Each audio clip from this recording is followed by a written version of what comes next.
저는 여러분을 사랑하고요. 여러분을 자랑스럽게 생각합니다. 그리고 자랑거리가 늘 우리 성도님이 자랑거리고요. 옆에 계신 분에게 이렇게 얘기합시다. 나는 당신을 자랑스럽게 생각합니다. 진정한 마음으로 하셔야 돼요. 진정한 마음으로. 솔직한 마음으로.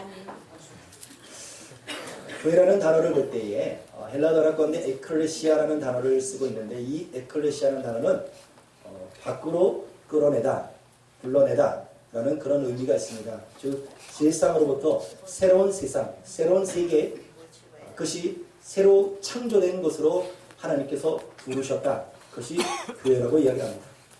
그리스도인들 가운데 교회가 무엇인가 아는 것이 얼마나 중요한 일인지 모릅니다.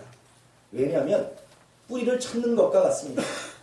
그리스도인들에게는 개인적으로 하나님과 관계 속에서 신앙생활을 잘하면 되지 않겠느냐 라고 이야기하지만 사실 그러한 생각은 어떻게 보면 다른 이에서 나온 것이 아니라는 이야기입니다. 교회는 성도의 신앙을 낳고 기르는 어머니와 같다라고 종교개혁자 칼빈 선생님은 이야기합니다. 교회는 그리스도를 주로 고백하는 신앙 공동체이기 때문에 교회는 그 본질에서 이탈해서는 안 됩니다. 또한 그 형태는 교회의 본질을 담는 그릇의 역할을 감당해야 그것이 올바른 교회입니다. 성도가 교회란 무엇인지 바르게 이해하고 자기가 속한 교회를 바람직하게 섬기고 이끌어 가야 한다는 이야기입니다. 그렇다면 우리가 생각할 때 교회가 어떤 곳이 되어야 할까 한번 생각해 봅니다. 세상에는 크고 작은 많은 단체들이 있습니다. 교회를 볼 때 세상과 어떻게 보면 하나의 단체임을 분명합니다. 그러나 세상에 있는 단체와 교회라는 이 공동체는 똑같지 않습니다. 다른 면이 있다는 이야기입니다. 교회가 세상 단체와 같은 점이 있다면 그것은 여러 사람이 모인 곳이 그것이 같을 수는 있습니다. 그러나 세상과 똑같지 않은 면들을 보아야 된다는 거지요. 그래서 교회는 철저히 신앙의 공동체, 성령의 임재하시는 그런 성령의 공동체입니다. 세상 공동체로서 결코 볼 수 없는 그런 위대한 그런 공동체가 바로 교회라는 이야기입니다. 교회라는 성령님 안에서 구성된 전체가 하나님으로 존재합니다. 또한 그렇게 존재해야만이 영적인 그런 믿음의 공동체가 된다는 거지요. 성령님이 배제된 그런 교회가 교회일까요? 아니요. 성령이 배제된 교회는 교회가 될 수 없습니다. 자신의 만족 또 위로만을 위한 곳이 교회가 아닙니다. 자신의 명상을 위한 그런 공간이 교회가 될 수 없습니다. 성령 안에서 하나 되는 공동체라는 것은 마치 수없이 많은 모래와 또 자갈이 이것들이 모여서 이 시멘트라는 것이 섞여질 때 그 전체가 한 덩어리가 되고 어떻게 보면 이제 아파트와 같은 그런 건물이 세워지듯 또 새로운 뭔가를 만들어가고 이루어가는 그러한 이치와 같다는 이야기입니다. 초대교회 예루살렘 교회를 봅니다. 예루살렘에 살고 있는 아니면 가나안 땅 이스라엘 백성들이 살고 있는 그 땅에만 있는 사람들이 아니었습니다. 오순절, 유월절 등등 절기가 되면 많은 이방 나라에서 살던 이들이 예루살렘 성전을 모여 하나님 앞에 예배를 드리지요. 초대교회를 어떻게 시작했습니까? 120명 성도가 마가다락방에서 전혀 하나님 앞에 기도했을 때 성령의 놀라운 역사를 경험합니다. 이들에게 하나님의 역사, 성령의 역사를 통해서 각각의 방언을 합니다. 근데 신기하게도 그 방언은 이방 나라에서 들을 수 있는 그런 이야기, 그런 소리였다는 이야기입니다. 이것은 이후에는 있을 일이 없습니다. 전무후무한 일이기 때문입니다.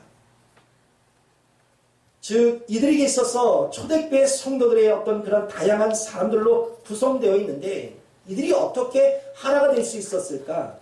여기에 중심에는 예수 그리스도, 무엇보다 복음으로 하나 된 일이 있었고 또한 성령께서 함께 하셨고 그들의 가장 큰 주제였던 바로 하나님께 영광이라는 이런 주제로 하나가 될 수 있었다는 사실입니다.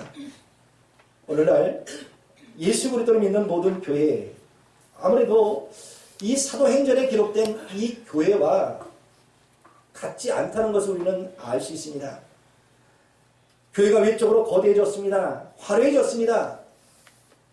그러나 우리가 지킬 것을 지키지 못하고 교회 안에서 세상적인 가치가 일반화되어 갑니다. 있는 자가 우대되고 목소리 큰 자가 대우받는 그런 교회로 전락해가고 있다는 사실입니다. 우리가 신앙공동체 믿음의 공동체로 모인 이곳 문산 운천교회, 앞으로 어떻게 되었으면 좋을 것 같습니까?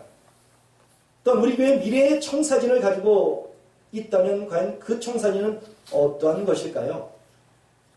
우리 교회 올해가 31번째, 7번째 창립되는 해입니다. 이제 적지 않은 그런 교회의 나이를 가지고 있는데, 지금 우리 교회가 이곳에 이렇게 자연적인 어떤 그런 부분에서 생겨진 것이 아니라는 것을 우리는 잘 알고 있습니다. 지금까지 어떤 시간들 아니면 이런 현상들, 이것은 한순간에 만들어질 수 있는 것이 아니지요.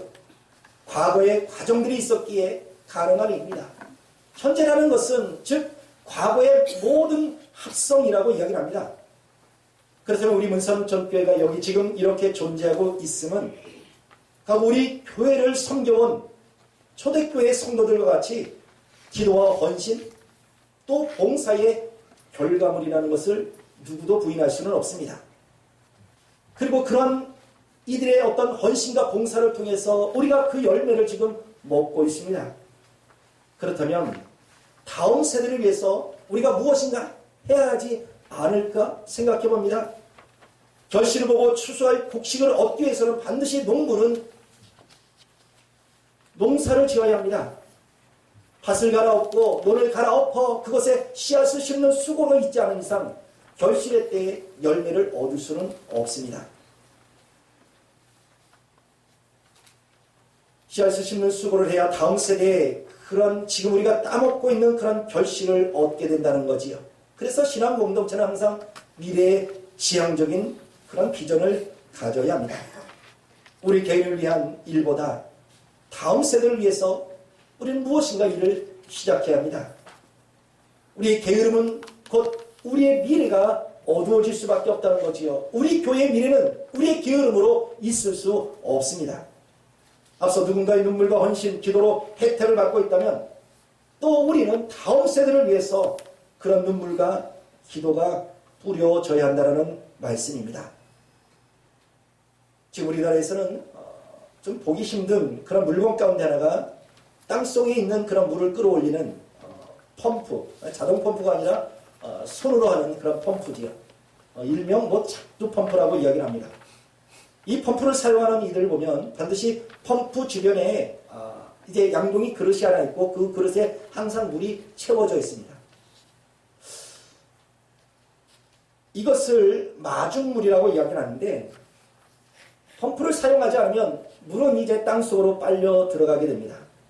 이때 펌프 주변에 준비되지 않는 그런 물, 마중물이 없으면 아무리 그 물이 그 땅속에 많이 비축되어 있어도, 아니면 좋은 물이라 할지라도 그 물을 얻을 수가 없습니다. 신앙 공동체 안에서도 우리 성도님의 역할이 바로 이런 마중물의 역할을 감당해야 합니다. 저는 가끔 안타까운 이야기를 듣습니다. 그 말은 전도에 관한 이야기입니다. 여러분들 아시는 전도가 무엇입니까? 말 그대로 도를 전하는 겁니다. 그러면 도라는 것은 바로 예수 그리스도라는 사실을 누구도 다 아는 사실입니다. 예수 그리스도를 전하는 일, 이것이 바로 전도지요. 전도를 좀 더 쉬운 말로 이야기한다면 자랑하는 것이라고 이야기합니다. 누구를요? 예수를 자랑하는 일입니다. 예수를 자랑하기 위해서는 예수만 자랑하는 것이 아니라 내가 섬기고 있는 교회와 또 함께 신앙생활하고 있는 성도들을 함께 자랑할 수밖에 없습니다. 그런데 여기에 문제가 있습니다. 예수 그리스도를 자랑하고 싶지만 내가 다니는 교회, 내가 섬기고 있는 교회와 성도가 자랑스럽지 못하다고 이야기합니다. 이것이 무슨 일입니까? 무엇 때문에 이런 일이 생겼습니까? 내가 믿음 생활하고 있는 교회와 함께 신앙생활하고 있는 성도들 모두가 다 내 마음 같지는 않습니다. 나와 똑같은 생각을 갖지 않는다는 이야기입니다. 그래서 세상에서 만나는 그런 믿지 않는 이들에게 교회와 성도가 장애가 되어 예수를 자랑하지 못한다는 그러한 이야기를 듣고 있습니다. 과연 이 문제를 우리는 어디에서부터 풀어가야 할까요? 교회와 성도 내 마음에 들지 못해서 전도를 꺼려하는 일이 있다면 과연 우리는 이 문제를 어떻게 해결해야 한다 생각하십니까? 그 사람을 더 이상 우리 교회에 올 수 없도록 만들어야 할까요? 그렇지 않습니다. 그럴 수 없습니다. 이전까지 우리 교회가 그런 분위기였다면 그것이 우리가 바꾸면 됩니다. 다른 사람이 바꾸고자 하는 것이 아니라 내 자신이 그것을 바꾸려고 노력하면 됩니다.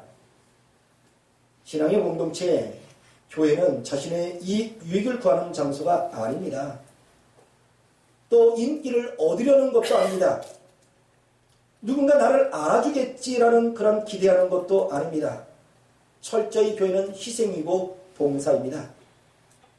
예수님께서 행하신 삶이 바로 자신을 죽여 인류를 구원하셨듯 우리 성도 한 사람 한 사람의 희생을 통해서 다른 영혼이 세워지고 또 다른 영혼을 살리는 그런 역할을 감당해야 된다는 말씀이지요.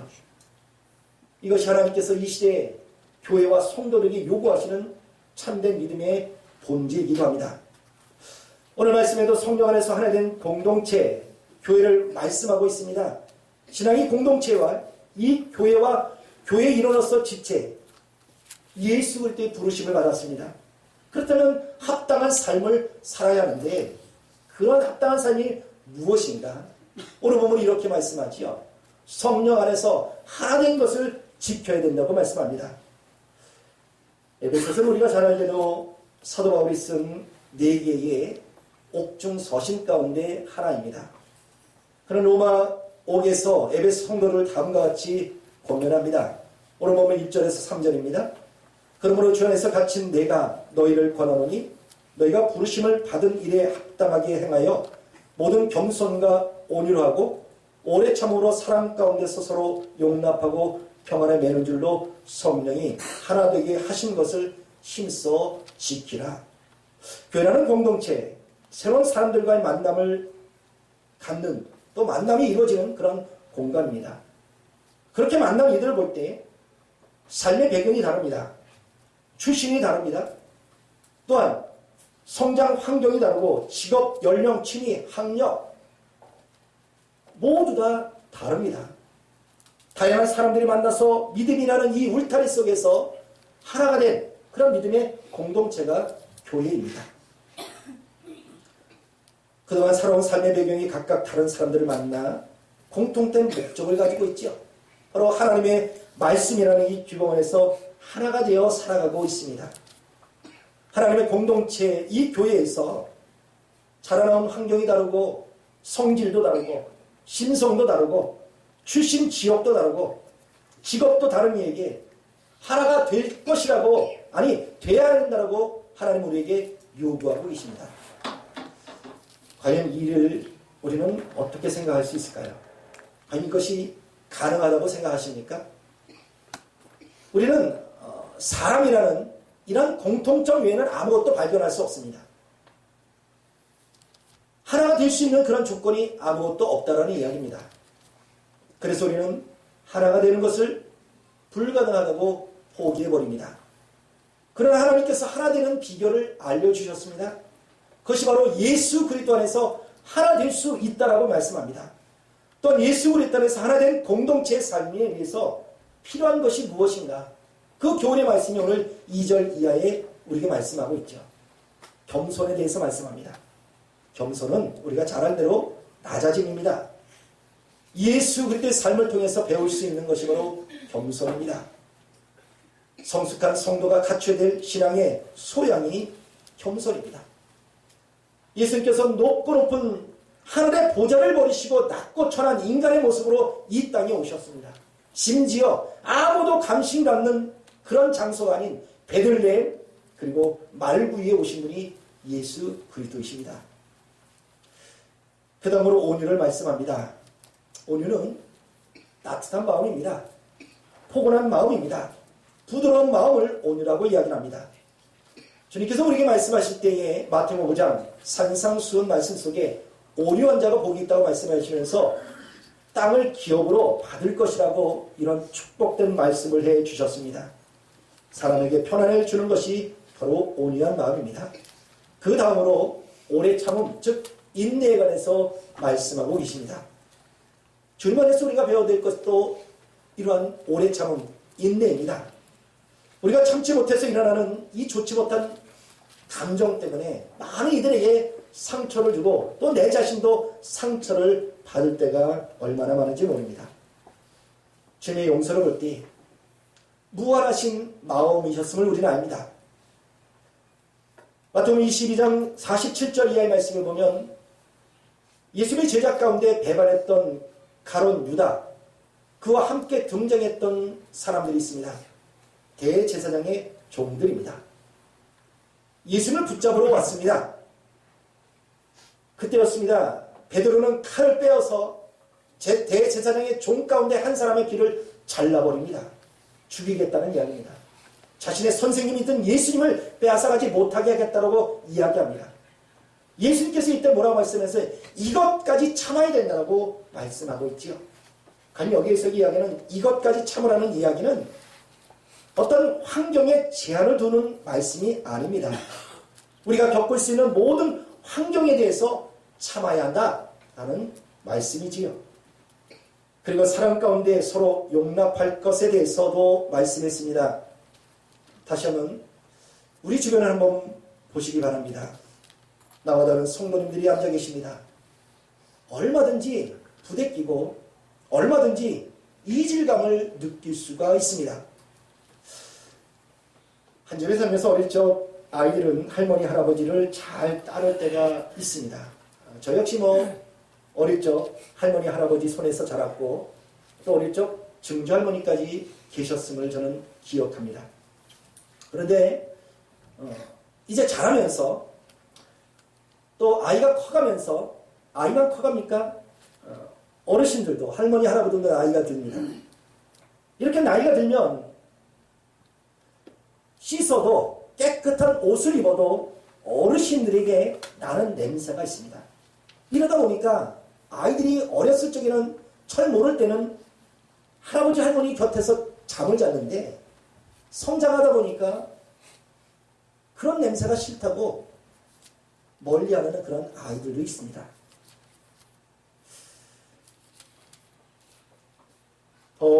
내 옆에 계신 분 그런 성도님에게 나는 과연 어떻게 대하고 있는가 한번 생각해 보아야 합니다. 나이 들었다고 무시하고 갈시하고 냄새난다고 따돌리고 소외시키는 그런 곳이 바로 교회여야 할까요? 왜 우리가 교회를 자랑하지 못하고 있는지 아십니까? 그것은 바로 교회가 교회답지 못하기 때문입니다. 교회는 사랑을 이야기하면서 진정한 사랑을 하지 않습니다. 입으로는 사랑을 하는데 마음으로 사랑하지 않습니다. 그것은 진정한 사랑이 아닙니다. 교회가 교회답지 못하면 절대 그 교회 그 누구도 자랑할 수 없습니다. 나를 중심으로 어르신들을 부모님처럼 대할 수 있어야 하고 나보다 연배가 높으신 분은 형님이나 언니나 또는 누님처럼 대해 주어야 합니다. 또 어린 그런 성도가 있다면 동생처럼 잘 돌보아 주어야 합니다. 교회가 서로 용납하지 못하고 끼리끼리 모이는 일이 있어서는 안 된다는 이야기지요. 그런 모습을 보는 어르신들은 어떻게 할까요? 너희들은 평생 안 누울 줄 아느냐? 그런 마음이 들지 않겠어요? 새로운 성도를 대하는 마음도 마찬가지입니다. 믿는 성도들 마음속에 믿음이 없는 사람 또는 조금 연약한 그런 지체 그들을 어떻게 해야 될까? 용납하라고 말씀합니다.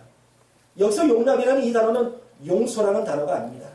있는 그대로 받아들이라.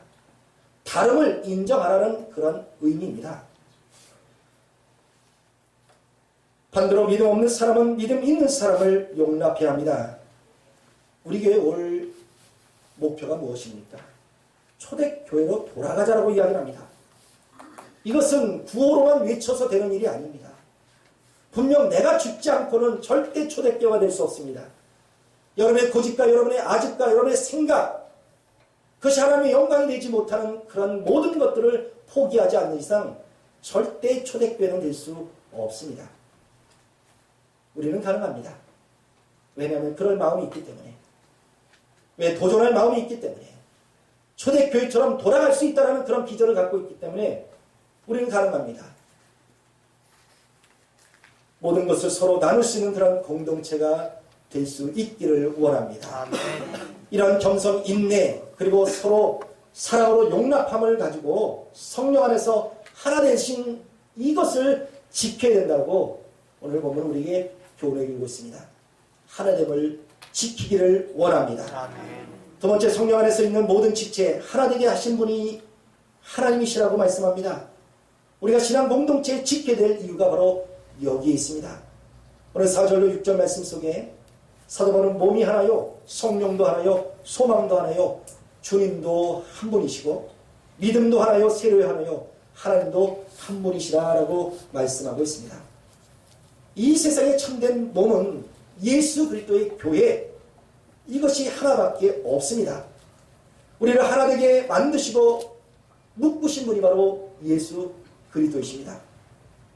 이 땅 온 세계가 주의 말씀으로 모였고 예수 그리스도로 모여 예배하는 모든 교회, 그들이 각각 다른 이름을 가지고 있습니다.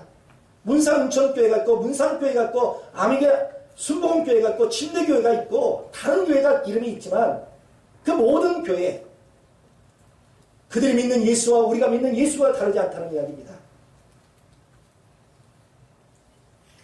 아마도 그들이 믿는 예수가 다르고 우리가 믿는 예수가 다르려면 충분히 우리는 그들과 함께 싸워야 합니다. 왜? 우리가 믿는 예수가 진리기에. 그러나 그렇지 않습니다. 뿐만 아니라 우리에게 은혜를 주시고 은사를 주셨는데 이것 역시도 성령을 통해서 성령이 한 분이시기에 모두에게 동일한 은혜는 아니지만 동일한 은사는 아니지만 각각 필요한 대로 사모하는 영혼에게 주시는 은사이고 성령의 능력입니다. 은사가 교회의 직임이 여러 가지, 또 성령이 한 분이시라고, 또 모든 것에 역사하시는 하나님이시라고 고린도서 12장 4절 이하에 말씀합니다. 보이지 않는 영원한 소망, 바로 하나님 나라도 동일하지 않습니까? 부르심을 받은 모든 성도의 소망이 다를 수가 없습니다. 어린이들의 소망과 어른의 소망이 다를까요? 그렇지 않습니다. 제 소망이 있습니다. 목회자의 소망이 있습니다. 저희 소망은 하늘나라에 가는 겁니다. 그렇다면 우리 성도님들의 소망은 목회자의 소망과 다를까요? 집과 가까운 목성에서 아니면 수성에서 살려고 합니까? 우리는 그렇지 않습니다. 나를 보내신 예수 그리스도, 내 옆에 계신 그런 성도님도 바로 내가 믿는 예수 그리스도를 동일하게 믿고 있습니다. 세례도 하나라고 말씀합니다. 우리가 아빠, 아버지라고 부르는 하나님, 그분도 한 분이십니다. 옆에 있는 성도가 믿는 하나님과 내가 믿는 하나님이 다르다면 싸워야 합니다. 그러나 우리는 똑같은 하나님 한 분을 믿고 있는 하나님의 자녀입니다. 싸울 이유가 있나요? 다툴 이유가 있나요? 시기하고 질투할 이유가 있나요? 없습니다. 이마을 봉사 D.L. 무디 선생님, 목사님이 있습니다. 오늘 미국 시카고에서 큰 운동장에서 집회를 가졌습니다. 당시 미국 교회의 문제가 뭐냐면 교파의 문제입니다. 나는 장로교야, 나는 감리교야, 나는 침례교야, 이런 문제 때문에 시끄러운 때가 있었습니다. 이때 무디 이 목사님께서 말씀을 하시는 중에 그는 이렇게 하늘을 보면서 기도하면서 이렇게 말씀합니다. 베드로 선생님, 그 하늘나라에 장로교인이 얼마나 있습니까? 그리고 응답받은 내용이에요. 장로교인 아무도 없다. 그러면 감리교인은 얼마나 됩니까? 감리교인 아무도 없다. 그러면 침례교인은 얼마나 됩니까? 침례교인 아무도 없다. 그러면 하나님, 그 하나님의 나라에 그럼 누가 있는 겁니까? 이야기합니다. 예수 그리스도를 믿는 하나님의 거룩한 백성, 바로 회개한 하나님의 백성이 있는 곳이 바로 하나님의 나라라고 이야기를 들었다는 그런 설교가 있습니다. 사랑하는 성도 여러분, 여러분은 문산운천교회 성도입니다. 한 식구입니다. 한 가정입니다. 왜 싸워야 되고 왜 미워해야 합니까? 그럴 이유는 아무것도 없는데 오직 한 분 하나님을 믿고 한 분 예수 그리스도를 믿고 한 분이신 성령님 안에서 하나 되게 하셨는데 왜 싸워야 한다는 이유입니까? 다른 교회 성도인가요? 다른 이단이나 사이비를 믿는 그런 성도인가요? 그렇지 않습니다. 예수로 하는 이 공동체에서 왜 다른 이야기가 나와야 되고 왜 싸움이 일어나야 될까요? 오늘 예수 그리스도를 믿고자 결단하는 하나님 아버지를 부르는 자, 오늘 믿는 자나 이전에 믿었던 자나 동일하게 다 하나님을 아버지라 부르는 하나님의 자녀입니다. 하나님께서 우리 모두 하나로 부르셨기에 하나로 있어야 합니다. 여기서 말하는 하나됨은 평화이고 조화입니다. 하나가 된다면 피차 자기의 성질을 버리고 녹여져 없어져서 하나로 융합되는 것을 뜻하지 않습니다. 각각의 특색을 유지하면서 서로 부족함을 보충해가고 더 아름다운 조화를 이루어가는 것이 공동체의 아름다운 모습이라는 거지요. 어떻게 보면 차이점이라는 것은 발전할 수 있는 그런 기회가 될 수 있습니다. 또 그 속에 부족함이 또 사랑으로 될 수 있습니다. 여러분 음식을 잘 만드십니까? 음식을 만들려면 음식의 조리법이 있습니다. 근데 그 조리법은 한 가지 양념만 들어가지 않습니다. 여러 가지의 양념이 들어가야 그래야 좋은 맛을 낼 수가 있습니다. 몸의 조화가 깨지면 우리 건강에 밸런스도 깨질 수밖에 없습니다. 한국 사람이 위대함이 어디 있냐면 손을 잘 쓰기 때문이라고 이야기합니다. 우리나라 선수 가운데 골프 선수가 많이 있어요.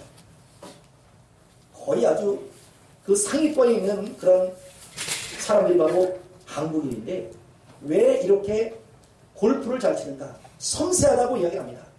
그 섬세함 속에 뭐냐면 젓가락질이 있어요. 우리 이렇게 가끔 식사하다 보면 이제 아직까지 이제 나이가 들었어도 젓가락이 서투른 분들이 있어요. 젓가락의 비결이 뭡니까? 하나로 꽃챙기로 외국 사람처럼 포크로 하지 않아요. 두 가지가 서로 맞물려야 반찬을 주고 있어요. 이 젓가락의 원리가 이렇습니다. 결혼도 마찬가지입니다.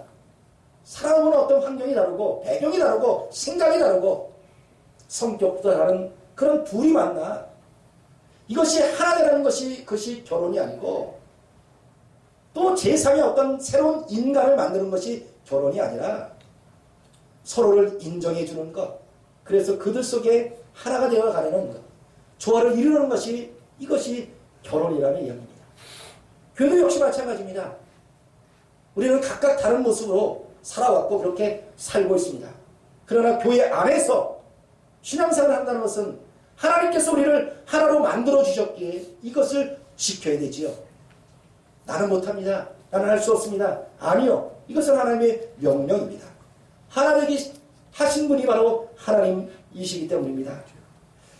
이 시대 교회를 볼 때 점점 교회가 아니라 슈퍼마켓, 상점이 되어가고 있습니다. 여러분 상점을 왜 찾습니까? 슈퍼마켓을 왜 찾습니까? 어떤 물건을 사려고 그것을 갑니다. 그것에서 누구를 만나서 교제를 하고 나눔을 하고 그런 것이 슈퍼마켓이 아닙니다.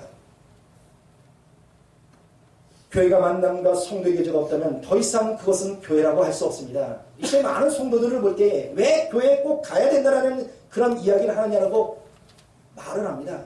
그러나 성도는 믿음의 공동체가 필요합니다. 이 공동체가 아니면 온전한 신앙생활을 할 수 없기 때문입니다. 사랑의 교제가 반드시 필요하다라는 말씀이지요. 감사한 것은 아직까지 우리의 성도님 가운데 예배가 끝나면 뒤에서 누가 붙잡으랴 쏜살같이 도망가는 성도는 아직 제가 발견하지 못했어요. 꼭 축도가 할 때 도망가는 성도가 있지 않은 이상.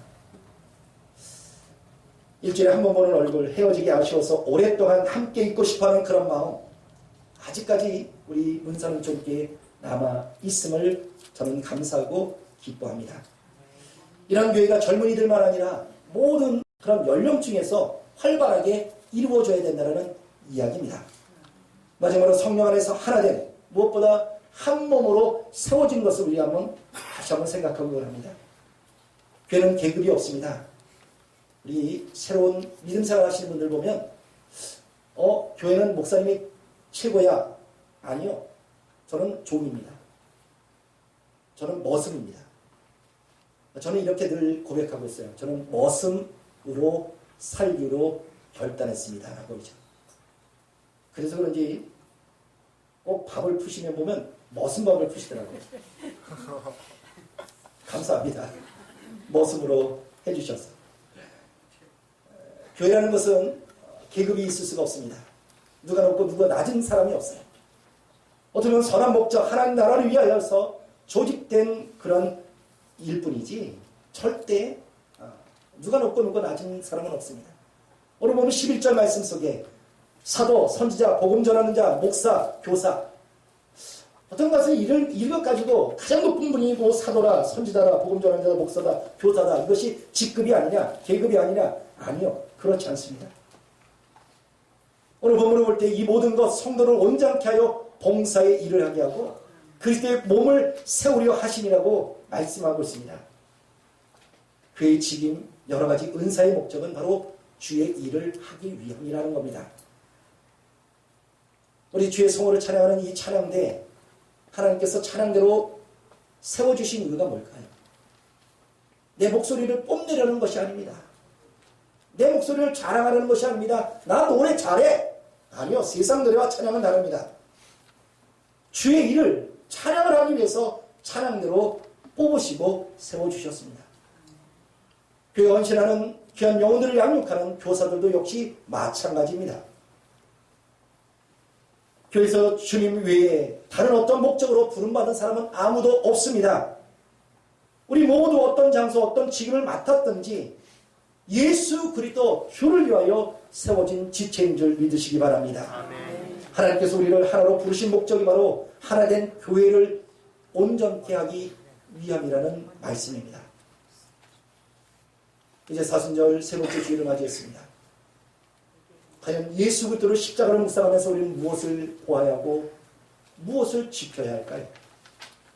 예수께서 십자가에 달려 죽으심은 하나님과 우리의 둘 사이로 나눠진 것을 하나 되게 하신 예수님의 사역이셨습니다. 예수님이 주시는 그 순간 오래전으로 성소와 지성소로 가로막혔던 그 휘장이 위로부터 아래로 찢어진 역사가 있습니다. 바로 하나님께서 우리를 위하여 당신의 아들이신 예수를 죽이셨어요. 그분의 죽으심으로 말미암아 막혔던 그 중간의 담을 무너뜨리신 분이 바로 예수 그리스도 주님의 희생이었다라는 사실입니다. 우리 문산유천교 이곳 이 장소 이렇게 건강하게 그 생명을 지킬 수 있었던 이 모든 것이 바로 하나님의 은혜입니다. 하나님께서 하나 되게 하셨습니다. 성령께서 하나 되게 하셨습니다. 그렇다면 우리가 이 시간 이 하나님을 지켜나갈 수 있기를 원합니다. 자랑하십시다. 교회를 자랑하고 성도를 자랑하고 예수를 자랑하는 하나님의 거룩한 자녀들. 우리는 한 가족 또 한 가정입니다. 정말 눈물이 겹도록 어디 있었든지 우리 교회 아무개 성도의 어떤 그런 허물들을 들춰내지 말고 사랑으로 보듬고 그들의 실수를 덮고 그들의 좋은 면만 바라보면서 더 많이 자랑하십시다. 이것이 좋은 소문 있는 교회의 비결이에요. 우리가 늘 기도하고 있지만 세상 사람을 만나서 무슨 이야기 하겠어요? 예수 이야기 해야 됩니다. 예수를 자랑해야 합니다. 예수를 자랑하다 보면 교회를 자랑할 수밖에 없습니다. 근데 자랑할 거리가 없다? 앞서 이야기처럼 그 자랑할 거리가 없어서 예수를 자랑하지 못하는 그러한 이런 폐단을 우리는 다 버리셔야 합니다. 정말 교회를 자랑할 수 있는 그러한 장소를 우리가 만들어가야 되고 희생 없으면 안 되고요. 헌신 없으면 안 됩니다. 또 우리 곁에 있는 함께 믿음 생활하고 있는 성도의 그 허물도 다 덮고 자랑할 수 있는 그런 성도의 관계. 그래서 우리 교회가 초대교회처럼 아름다운 그런 모습으로 갖춰나갈 수 있기를 바랍니다. 저 여러분이 성령의 하나님께 하신 모든 일의 아픔이 나의 아픔이 되고 슬픔이 나의 슬픔이 되고 그들의 기쁨이 나의 기쁨이 되어서 서로 축복하며 하나 되는 하나님의 아름다운 공동체가 될 수 있기를 주님의 이름으로 간절히 소망합니다. 기도하시겠습니다.